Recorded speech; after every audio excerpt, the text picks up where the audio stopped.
وبركاته. الحمد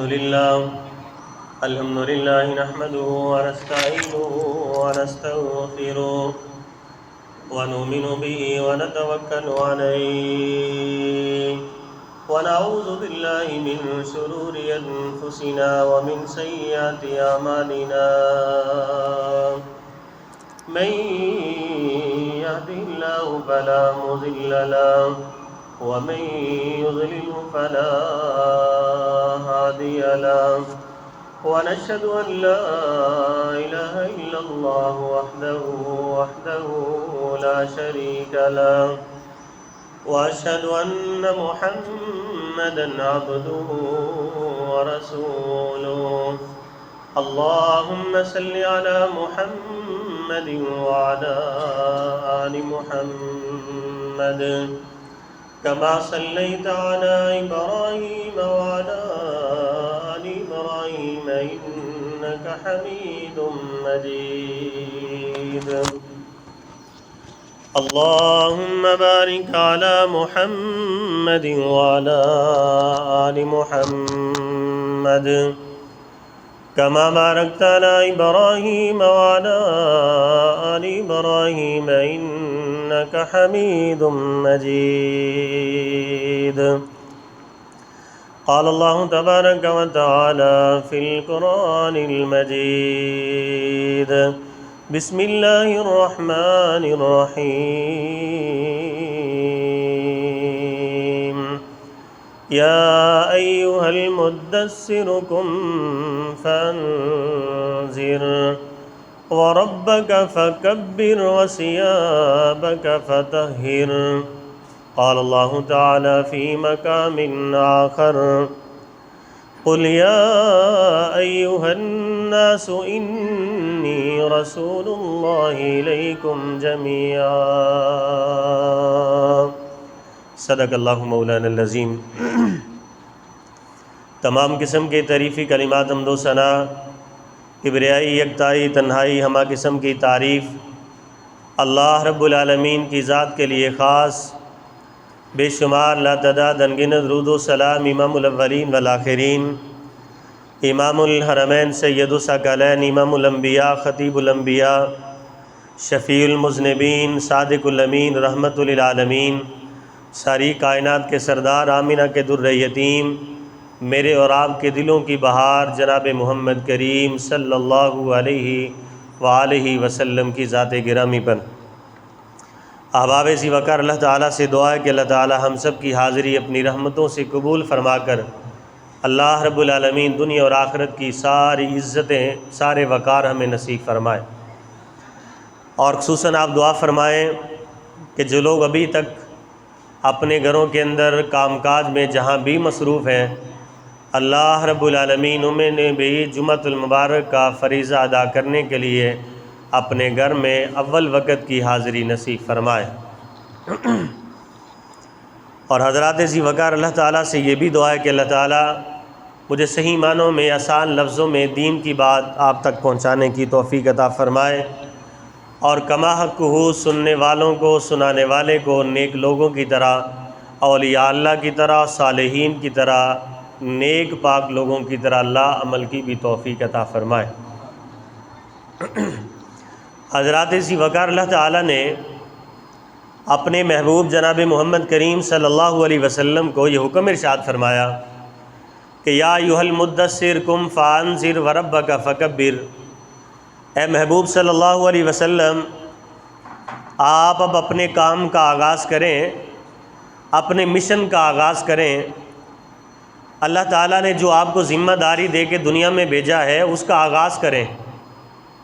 وہ ذمہ داری کیا ہے کہ آپ نے اس دنیا کائنات میں سروے زمین پر دعوت دین کا کام کرنا ہے، لوگوں کے سامنے حق بات کو بیان کرنا ہے، اللہ کا دین ان کے سامنے پیش کرنا ہے.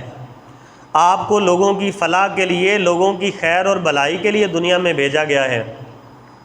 تو آپ اپنے مشن کا کام کریں، اس کا آغاز کریں. تو حضرات ذی وقار پھر آپ مکہ المکرمہ کی 13 سالہ زندگی دیکھیں، اور بڑے غور سے پڑھنے والی زندگی ہے، بڑے غور سے سننے والی اور سنانے والی زندگی ہے.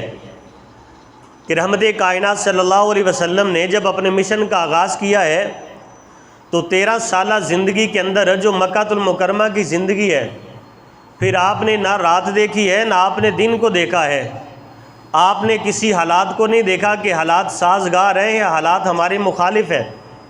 رحمت کائنات صلی اللہ علیہ وسلم نے پھر خوشی کا موقع نہیں دیکھا، غمی کا موقع نہیں دیکھا، آپ نے دن رات 13 سالہ زندگی میں ایک ہی کوشش کی ہے کہ لوگوں تک اللہ کا دین پہنچ جائے، لوگوں تک اللہ کے دین کی باتیں، اللہ کے دین کی دعوت، اللہ کے دین کی وحدانیت اور محمد رسول اللہ صلی اللہ علیہ وسلم کی رسالت، نبوت کا پیغام لوگوں تک پہنچے۔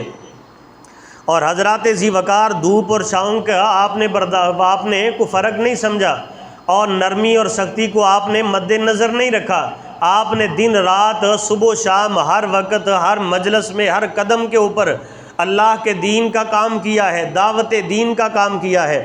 اور حضرات ذی وقار صرف نبی پاک صلی اللہ علیہ وسلم نے ان 13 سالہ زندگی میں صرف کوشش ہی نہیں کی، بلکہ آپ دیکھیں گے کہ رحمت کائنات صلی اللہ علیہ وسلم ان لوگوں کی فلاح کے لیے، ان لوگوں کی ہدایت کے لیے راتوں کو اٹھ کر اللہ سے دعائیں مانگتے رہے۔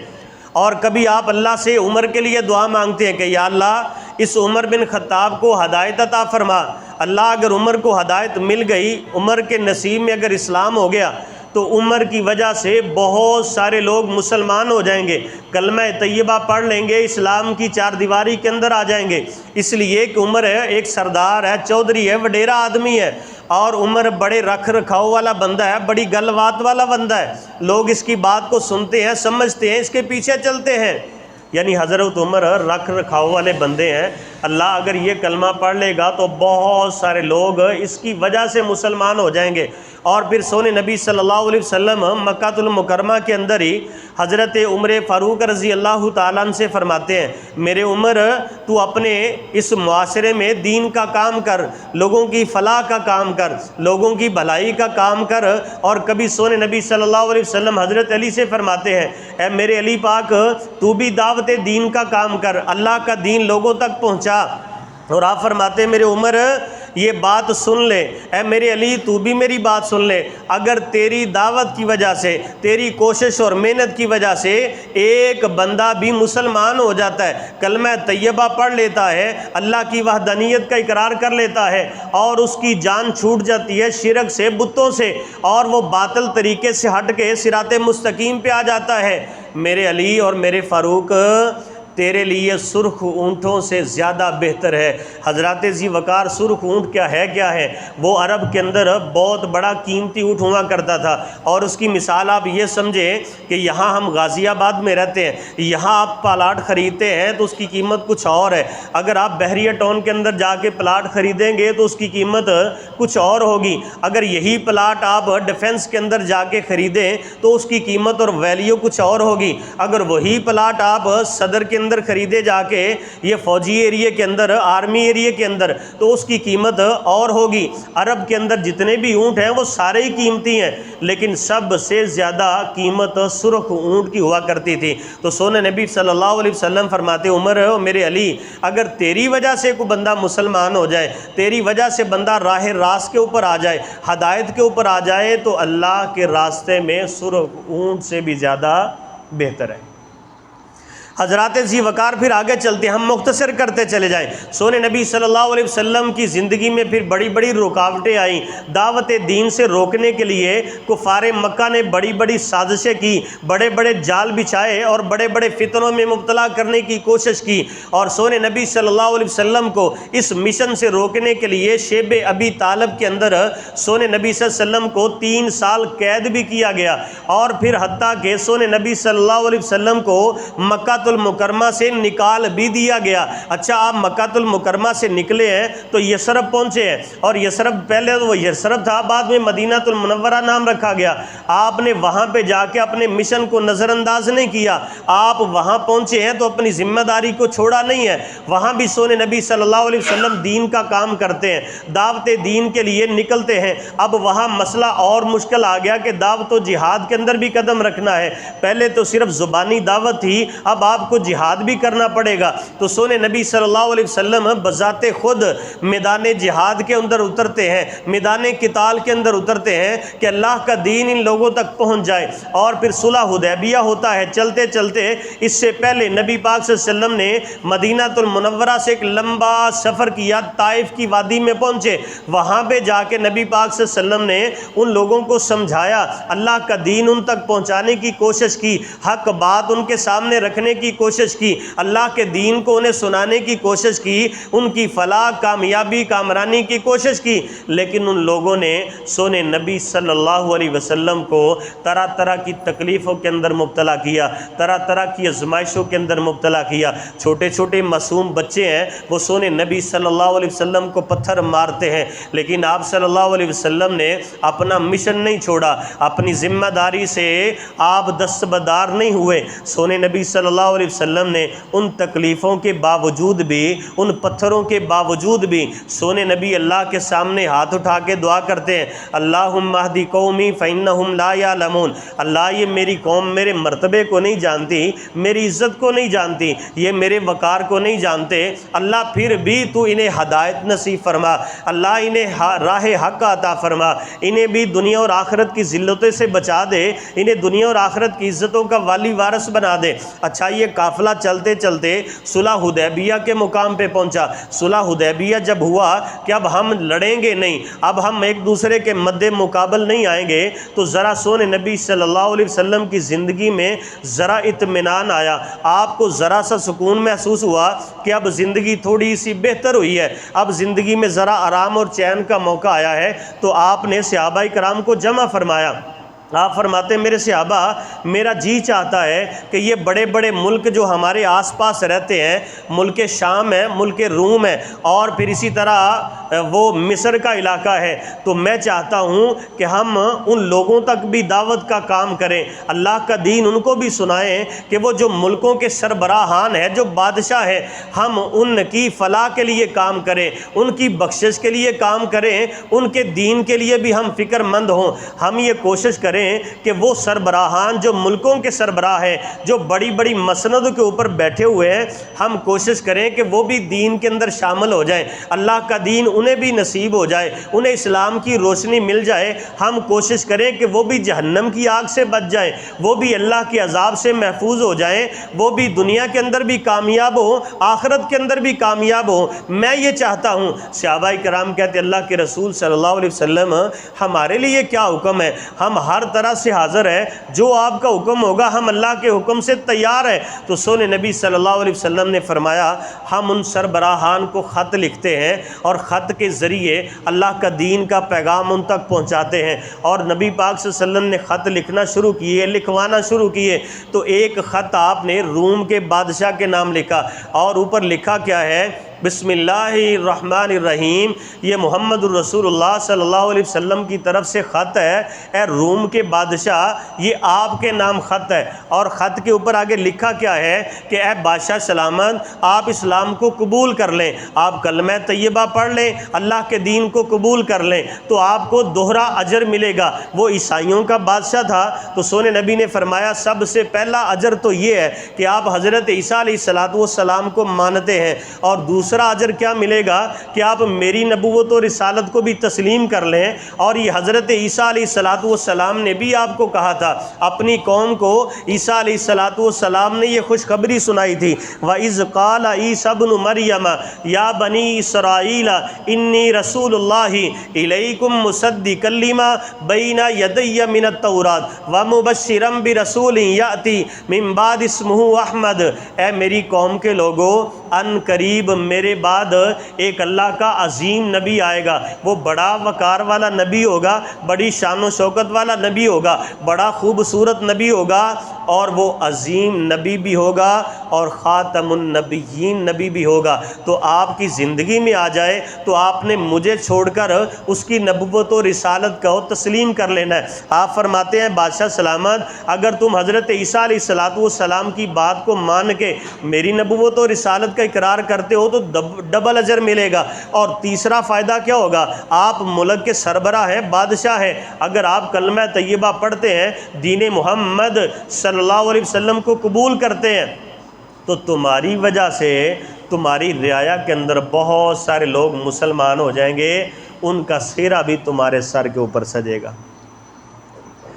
بادشاہ سلامت تمہاری وجہ سے تمہیں دیکھ کر بہت سارے لوگ جو تمہارے آس پاس تمہاری کرسی کے آس پاس گھومتے ہیں، وہ تمہیں دیکھ کے اسلام قبول کر لیں گے، ان کا سہرا بھی تمہارے سر کے اوپر سجے گا۔ اور اگلی بات ہے بادشاہ سلامت، اگر تم نے اسلام کو قبول نہ کیا، دعوت محمد صلی اللہ علیہ وسلم کو قبول نہ کیا، اللہ کی وحدانیت کو تسلیم نہ کیا، اور محمد عربی صلی اللہ علیہ وسلم کے منہج کو، آپ کی سنت کو، نبوت و رسالت کو تسلیم نہ کیا، تو بادشاہ یاد رکھ تیری وجہ سے بہت سارے لوگ کلمہ طیبہ سے محروم ہو جائیں گے، حق کے راستے سے محروم ہو جائیں گے، یہ تیرے پیچھے چلتے ہوئے میرا دین قبول نہیں کریں گے، یہ اللہ کی وحدانیت کو تسلیم نہیں کریں گے، تو ان کے گناہوں کا بوجھ بھی قیامت کے دن تیرے کندھوں پہ ہوگا۔ یہ سونے نبی صلی اللہ علیہ وسلم کا فرمان اس بادشاہ کے نام تھا، تو یہ بحیثیت والدین ہمیں بھی یہ پیغام نوٹ کرنا چاہیے۔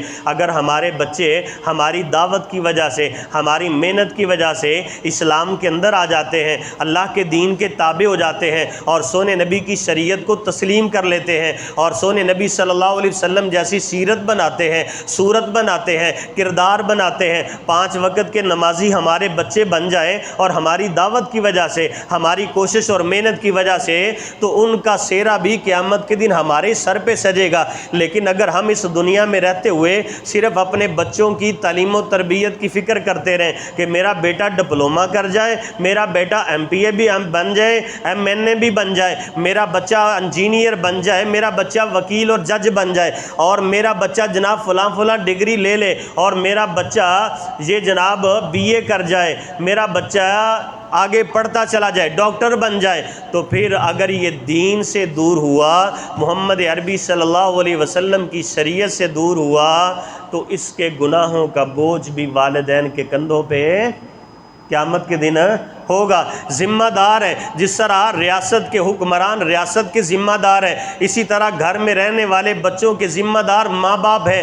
اگر وہ اچھا کرتے ہیں تو ماں باپ ذمہ دار ہیں، اگر وہ برائی کے راستے پہ چل رہے ہیں تو ماں باپ ذمہ دار ہیں۔ ہاں، وہ ماں باپ ذمہ دار نہیں ہیں جو دن رات ڈیوٹی ادا کرتے ہیں، اپنے بچوں کا پیچھا کرتے ہیں، اپنے بچوں کی نقل و حرکت کے اوپر وہ غور و فکر رکھتے ہیں، اپنے بچوں کی دوستیاں دیکھتے ہیں کہ کن لوگوں کے ساتھ ہے، اپنے بچوں کا اٹھنا بیٹھنا دیکھتے ہیں کہ کن لوگوں کے ساتھ ہے۔ وہ مسجد میں جاتے ہیں تو نظر دوڑاتے ہیں کہ میرا بچہ مسجد میں آیا کہ نہیں آیا، لوگوں کے بچے قرآن پڑھ رہے ہیں، وہ دیکھتا ہے کہ میرا بچہ قرآن پڑھنے والوں میں شامل ہے کہ نہیں شامل، لوگوں کے بچے مسجد کی طرف دوڑ کے جا رہے ہیں، وہ دیکھتا ہے کہ میرا بچہ بھی جا رہا ہے کہ نہیں جا رہا۔ اگر وہ ان چیزوں کو نہیں دیکھتا تو اپنے بچوں کی برائی کے اندر برابر کا شریک اور ذمہ دار بولو کون ہے؟ والدین ہے۔ کون ہے؟ والدین۔ حضرات ذی وقار آگے بڑھتے ہیں۔ سونے نبی صلی اللہ علیہ وسلم کا خط آپ نے لکھا تو وہاں پہنچا دیا، اور اس خط کے بعد ایک آیت کریمہ لکھی، سورۃ انعام کی آیت 8واں پارہ، قل تعالوا اتل ما حرم ربکم علیکم الا تشرکوا بی شیئا۔ اور سونے نبی نے آیت کریمہ لکھی کہ اے بادشاہ دیکھو، اس کائنات میں جتنے بھی نبی آئے ہیں وہ سارے نبیوں کی ایک ہی دعوت ہے کہ اللہ وحدہ لا شریک ہے، اس کی ذات کے اندر کوئی شریک نہیں، اس کی صفات کے اندر بھی کوئی شریک نہیں، اس کے کمالات کے اندر بھی کوئی شریک نہیں۔ اچھا، یہ نبیوں کا سلسلہ چلتے چلتے حضرت عیسیٰ علیہ السلام تک آیا، تو آپ اٹھا کے دیکھیں جو تمہارے نبی عیسیٰ علیہ السلام ہیں، ان کی دعوت بھی یہ تھی کہ میں رب نہیں ہوں، میں خدا نہیں ہوں، میں خدا کا حصہ نہیں ہوں، بلکہ اللہ وحدہ لا شریک ہے، میرا رب بھی اللہ ہے، تمہارا رب بھی اللہ ہے، اور وہ اکیلا ہے اپنی ذات کے اندر، صفات کے اندر، کمالات کے اندر۔ اے بادشاہ سلامت، جو عیسیٰ علیہ السلام دعوت لے کر آئے تھے وہی دعوت محمد الرسول اللہ صلی اللہ علیہ وسلم لے کر آئے ہیں۔ میری بھی دعوت یہ ہے، اللہ وحدہ لا شریک ہے، اس کی ذات کے اندر، صفات کے اندر، اس کے کمالات کے اندر کوئی شریک نہیں ہے، وہ تمام شریکوں سے پال ہے، لجپال بھی اللہ ہے، غریب نواز بھی اللہ ہے، وہ داتا بھی اللہ ہے، دینے والا بھی اللہ ہے، نہ دینے کے فیصلے کرنے والا بھی اللہ ہے، زندگی موت کے فیصلے اللہ کرتا ہے، اولاد دینے کے نہ دینے کے اختیار سارے اللہ کے پاس ہے، یہ بیماریاں دینے والا بھی اللہ ہے اور شفا دینے والا بھی، بولو کون ہے؟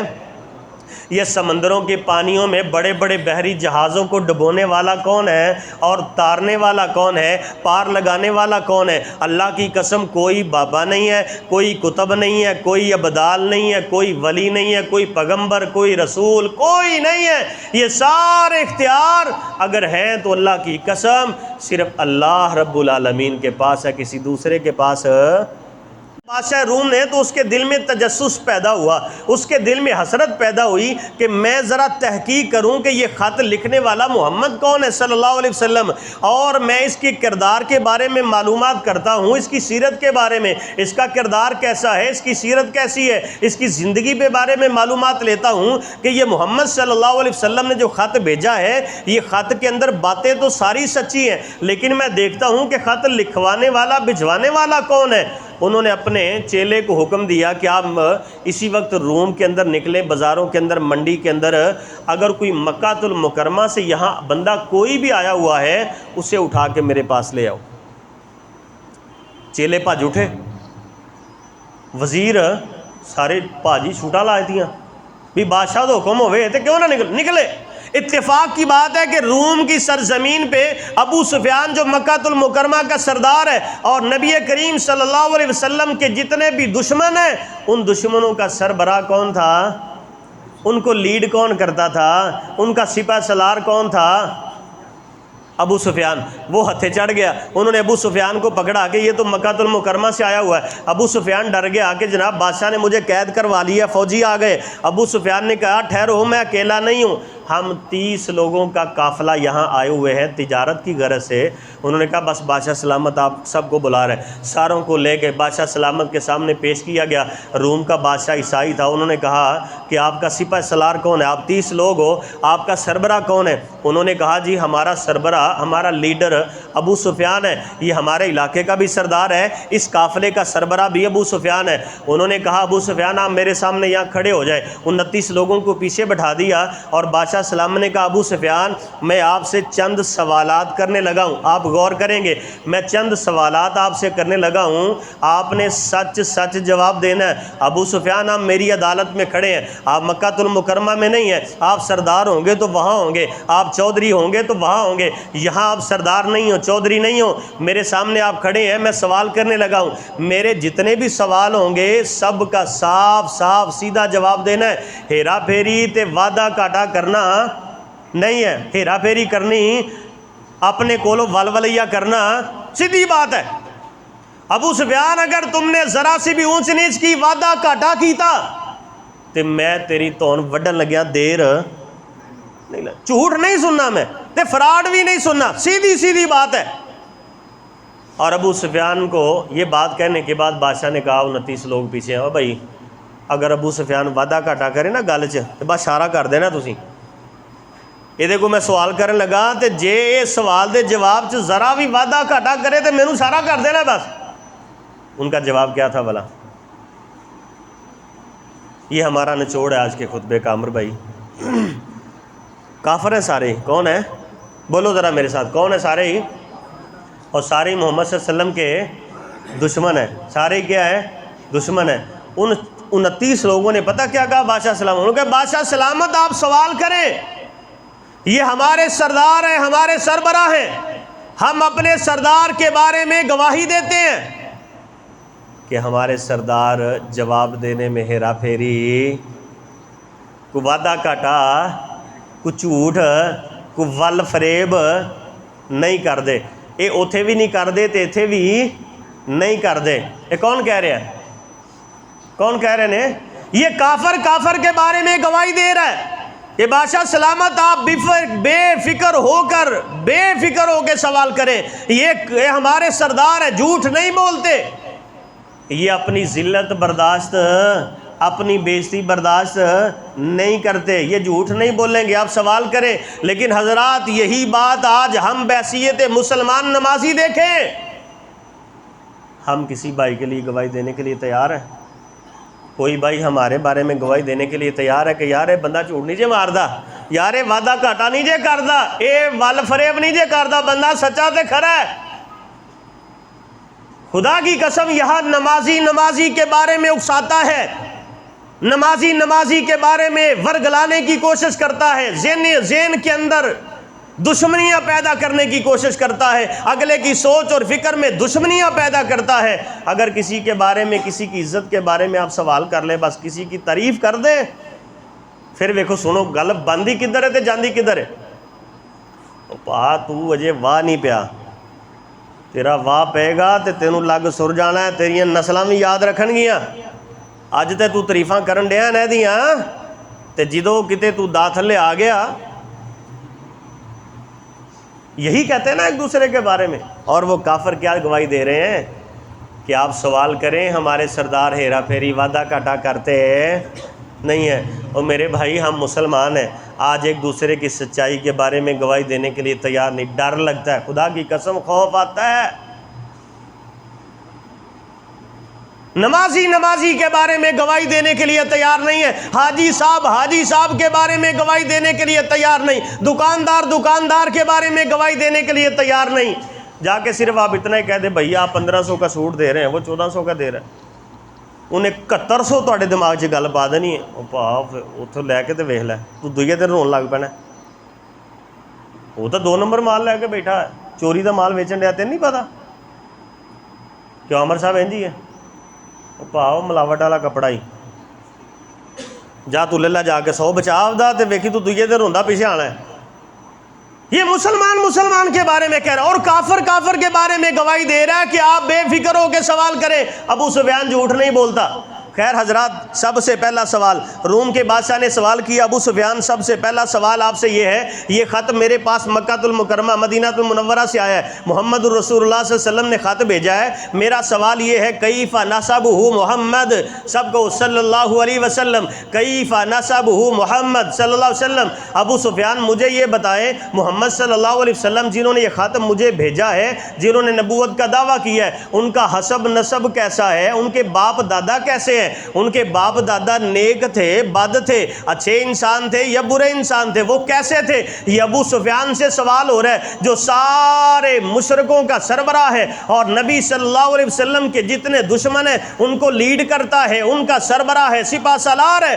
ابو سفیان نے کہا بادشاہ سلامت، دشمنی اپنی جگہ پہ ہے، مخالفت اپنی جگہ پہ ہے، سازشیں اپنی جگہ پہ ہے، لیکن سیدھی اور سچی بات ہے محمد صلی اللہ علیہ وسلم عالی النسب ہے، ان کا نسب بڑا خوبصورت ہے، ان کے باپ دادا بڑے خوبصورت تھے، ان کا حسب نسب بہت سونا ہے، ان کے باپ دادا کی سیرت بہت سونی ہے، ان کے باپ دادا بہت خوبصورت لوگ تھے، ان کا کردار بڑا سونا تھا، ان کی سیرت بڑی سونی تھی۔ اور یہ بات سننے کے بعد اس روم کے بادشاہ نے کہا تھا کذالک الانبیاء، ابو سفیان یہ حقیقت بات ہے کہ نبیوں کا جو آباء و اجداد ہوتا ہے، حسب نسب ہوتا ہے، وہ اتنا خوبصورت ہوتا ہے، اتنا زیادہ پاکیزہ ہوتا ہے کہ دنیا میں کوئی بھی شخص ان کے کردار پہ انگلی اٹھانے کی جرت نہیں کرتا۔ لیکن یہ الگ بات ہے کہ اللہ کے ہاں حسب نسب کی کوئی اہمیت نہیں۔ حضرات اللہ کے ہاں حسب نسب کی کوئی اہمیت نہیں ہے، یہ کپڑے کی، لباس کی، گاڑی کی، تیرے بنگلے کی، تیری جوتی کی کوئی اہمیت نہیں۔ وہ الگ بات ہے کہ آج ہم خدا کی قسم کسی منصب والے بندے کو دیکھ کر اپنی جگہ چھوڑ دیتے ہیں، اس کے لیے ہائے ہائے کرتے ہیں، واہ واہ کرتے ہیں، جناب اس کے تھلے بھی لگ جاتے ہیں، اس کے سامنے جھک بھی جاتے ہیں، اگر بڑی گاڑی پہ آ جائے تو سلام بھی ٹھوکتے ہیں، کسی دولت مند کو دیکھ کر اپنا آپ بچھا دیتے ہیں، وہ تھلے لمے ہی پہ جانے ہیں، خدا کی قسم دوستیاں کرتے ہیں، جھکتے ہیں اس کے سامنے، واہ واہ کرتے ہیں۔ لیکن سونے نبی صلی اللہ علیہ وسلم نے فرمایا اور میرے صحابہ ان اکرمکم عند اللہ اتقاکم، اللہ تمہارے حسب نسب کو نہیں دیکھتا، اللہ تمہارے عہدوں کو نہیں دیکھتا، اللہ تمہارے شاہانہ گھر کو نہیں دیکھتا، تمہاری عالی شان بنگلے کو نہیں دیکھتا، تمہارے پاس بڑی سوسائٹی میں پلاٹ ہے، اللہ نہیں دیکھتا۔ ان اکرمکم عند اللہ اتقاکم، وہ کائنات کا رب صرف دیکھتا ہے تو تمہارے دلوں کے اوپر دیکھتا ہے، اس کا دل صاف ہے یا گندا ہے، اس کے دل کے اندر ایمان کی روشنی بھری ہوئی ہے یا اس کا دل سازشوں سے بھرا ہوا ہے؟ اور وہ حجت الوداع کا موقع آپ یاد کریں، سونے نبی صلی اللہ علیہ وسلم کے سامنے 1.5 لاکھ سے زیادہ صحابہ کرام ہیں۔ آپ فرماتے ہیں میرے صحابہ اللہ نے دین کو مکمل کر دیا ہے۔ میری بات غور سے سنیں، آج کے بعد کسی گورے کو کالے کے اوپر کوئی فوقیت حاصل نہیں ہے۔ میرے صحابہ آج کے بعد یاد رکھیں، کسی امیر کو کسی غریب کے اوپر کوئی فوقیت نہیں ہے، کسی اجمی کو عربی کے اوپر کوئی فضیلت نہیں ہے، کسی عربی کو اجمی کے اوپر کوئی فضیلت نہیں ہے۔ مطلب کیا ہے؟ کسی شہر میں رہنے والے کو دیہاتی کے اوپر، پنڈ گاؤں کے اندر رہنے والے پہ کوئی برتری حاصل نہیں ہے، کسی مالدار کو غریب کے اوپر کوئی فوقیت برتری حاصل نہیں ہے، رانا صاحب کو ملک تیلی کے اوپر کوئی برتری حاصل، مغل صاحب کو راجپوت کے اوپر کوئی برتری حاصل نہیں ہے۔ سونے نبی نے فرمایا یہ سارا کچھ اللہ نے بنایا ہے صرف ایک پہچان کے لیے، لیکن ان اکرمکم عند اللہ اتقاکم، میرے صحابہ تم میں سے اللہ کے نزدیک وہ اتنا زیادہ عزت والا ہوگا، وقار والا ہوگا، شان والا ہوگا، تم میں سے جو زیادہ متقی ہوگا اتنی ہی زیادہ اللہ کے ہاں اسے عزت نصیب ہوگی۔ حضرات تقویٰ کہاں پہ ہے؟ متقی کہاں ہے؟ نمازی بڑے ملیں گے، متقی نہیں ملتا۔ روزے دار بڑے آپ کو ملیں گے، متقی تلاش کرنا مشکل ہو گیا ہے۔ حاجی صاحب بڑے ملیں گے، متقی تلاش کرنا مشکل ہو گیا ہے۔ روزے دار شب زندہ دار بڑے ہیں، متقی تلاش کرنا مشکل ہو گیا ہے۔ قرآن پڑھنے والے بڑے ہیں، خدا کی قسم متقی کو تلاش کرنا مشکل ہو گیا ہے۔ آج کے رسول آپ اٹ پٹو 70 نکل دینے، متقی تلاش کرنا مشکل ہو گیا ہے۔ محبت رسول پہ جانیں قربان کرنے کے دعوے کرنے والے اٹ پٹو 100 نکل دے، لیکن متقی تلاش کرنے سے بھی نہیں مل رہا۔ تاجر بڑے ہیں لیکن تلاش کرنے سے مل نہیں رہا، نمازی بہت ہیں لیکن تلاش کرنے سے متقی نہیں مل رہا۔ جناب محبت رسول کے دعوے کرنے والے، ایمان کا دعویٰ کرنے والے بڑے ہیں، محمد الرسول اللہ صلی اللہ علیہ وسلم کے اوپر جناب زندگی بھی قربان ہے، جان بھی قربان ہے، سب کچھ قربان ہے، لیکن متقی تلاش کرنا مشکل ہو گیا ہے۔ حضرات متقی آدمی کی اللہ کے ہاں عزت ہے۔ متقی کسے کہتے ہیں؟ صحابہ کرام نے کہا اللہ کے رسول متقی کسے کہتے ہیں؟ آپ نے فرمایا میرے صحابہ تم نے بڑا عالی شان کپڑا پہنا ہوا ہے اور روئی سے زیادہ نرم ہے، ریشم سے زیادہ نرم ہے، اور تمہارے جس راستے سے تم گزر رہے ہو وہ سارے کا سارا راستہ کانٹوں سے جھاڑیوں سے بھرا پڑا ہے، تم کیسے گزرو گے؟ تو صحابہ کرام کہتے ہیں سونے نبی ہم اپنے کپڑوں کو اٹھائیں گے، سمیٹیں گے، کنج لواں گے۔ کیا کریں گے؟ کنج لواں گے، اپنے کپڑوں کو ایک ایک کانٹے سے بچانے کی کوشش کریں گے۔ آپ نے فرمایا جو اپنے وجود کو دنیا کے فتنوں سے، گناہوں سے بچانے کی کوشش کرتا ہے، اللہ کے ہاں وہ متقی آدمی ہے۔ جو اپنی زبان کو غیبت سے بچا لیتا ہے متقی آدمی ہے۔ حضرات آج ہمارے کپڑے بڑے صاف ہیں لیکن دماغ صاف نہیں ہے۔ آج ہمارے جوتے بڑے صاف ہیں، اپنا سر مبارک دیکھیے بڑا صاف ہے، خدا کی قسم اللہ سے اللہ شیمپو ہم استعمال کرتے ہیں اور جناب جاپانی تیل منگوا رہے ہیں، جناب دبئی سے تیل آ رہا ہے سر میں لگانے کے لیے، سر بڑا خوبصورت ہے، لیکن سر کے اندر جو سوچ ہے خدا کی قسم وہ بڑی غلیظ ہے، بڑی گندی ہے۔ یہ کپڑے صاف نہیں دیکھتا اللہ، تیرا اندر کتنا صاف ہے اللہ وہ دیکھتا ہے۔ میرے بھائی آج ہمیں خدا کی قسم ضرورت ہے اندر صاف کرنے کی، اندر صاف کرنے کی ضرورت ہے میرے محترم عزیز بھائی، اندر کو صاف کرنے کی ضرورت ہے۔ سونے نبی صلی اللہ علیہ وسلم کے بارے میں روم کا بادشاہ سوالات کر رہا ہے اور اس نے ایک سوال کیا ابو سفیان یہ جو محمد صلی اللہ علیہ وسلم ہے انہوں نے خاتم مجھے بھیجا ہے کہ آپ میری رسالت کو نبوت کو تسلیم کریں۔ اچھا میرا ابو سفیان سوال آپ سے یہ ہے اس محمد کے ساتھ آپ نے زندگی گزاری ہے، مجھے بتائیں اس محمد صلی اللہ علیہ وسلم کو آپ نے کبھی جھوٹ بولتے ہوئے، کبھی کسی سے دھوکہ فراڈ کرتے ہوئے، لین دین میں کوئی وعدہ کاٹا، کسی پرے پچیچ کوئی جھوٹ مار دیا، کوئی ڈنڈی مار دیا، کوئی جناب پاسا پارا ویکھ کے او دی گل کر دیا، کوئی ویکھیا کوئی فرق زندگی میں؟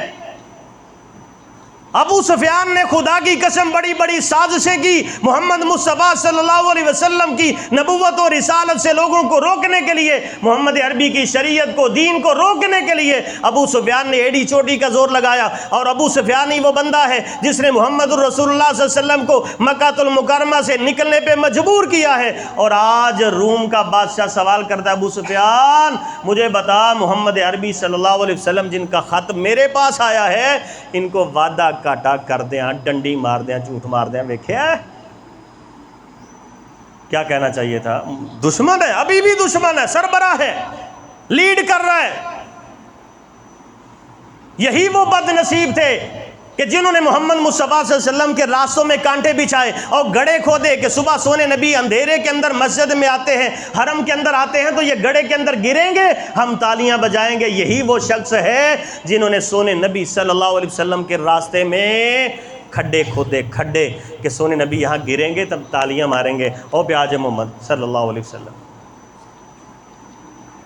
وہ کہتا ہے، ابو سفیان کہتا ہے، بادشاہ سلامت، دشمنی اپنی جگہ پہ ہے، مخالفت اپنی جگہ پہ ہے، ہماری سازشیں، ہماری شرارتیں اپنی جگہ پہ ہیں، لیکن ہم نے اپنی زندگی میں محمد صلی اللہ علیہ وسلم کو غلط بیانی کرتے ہوئے، جھوٹ بولتے ہوئے، کسے بندے دے نال تھوڑے دی خاطر یا بہتے دی خاطر وعدہ کاٹا کر دیاں، اسی محمد نو نہیں دیکھا۔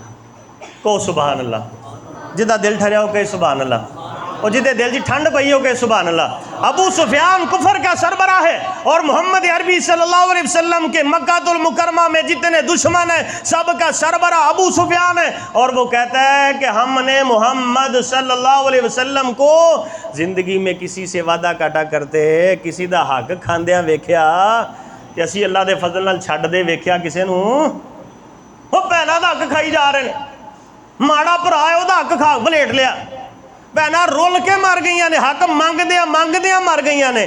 لیکن مجال ہے کہ یہ پہلے صاحب دے نمازی نے حق دین دے آلے پاسے بھی آیا ہوئے کہ یار میری بہن ہے، اللہ نے حق مقرر کیتا ہے، میرا پیو ٹر گیا دنیا تو تے میں ایتھے بہ رہنا ہے، میں خوشی نال اپنی بہن نو حق دیاں۔ یار میرا ماڑا بھرا ہے، میرے مگر مگر لگا پھردا ہے، لوکاں کول جا کے ترلے پاندا ہے یار میرا حق لے دیو، تے یہ نماز ضرور پڑھدا ہے، حج بھی کیتا ہے، قرآن بھی پڑھدا ہے، لیکن مجال ہے کہ اپنے ماڑے بھرا نو حق دین واسطے تیار ہو جائے۔